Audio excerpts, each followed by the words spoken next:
भरल दुनिया में कोई नहीं छे अपना, तू ही पूरा द बाबा सोचल सपना।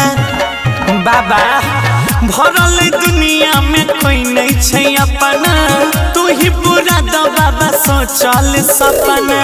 कर तुम दया हई बालक अनाथ पर, कर तुम दया हई बालक अनाथ पर। दे हाथ भोलेनाथ हमारा माथ पर, दे हाथ भोलेनाथ हमारा माथ पर, दे हाथ भोलेनाथ हमारा माथ पर, दे हाथ भोलेनाथ हमारा माथ पर।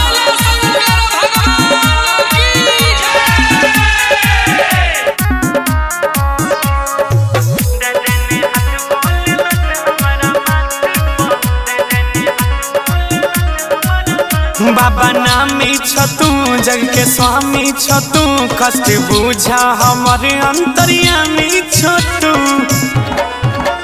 बाबा नामी छ तू, जग के स्वामी छ तू, कष्ट बुझा हमारे अंतर्यामी छ तू।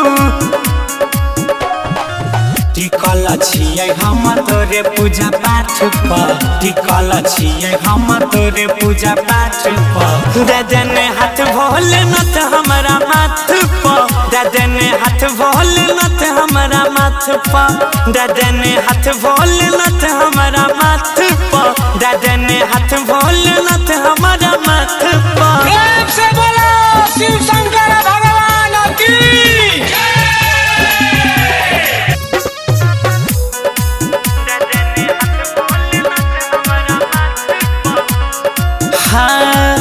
दुख बार दाना हो, नैया तार दाना हो, मलिक राकेश के जिंदगी सुधार दाना हो।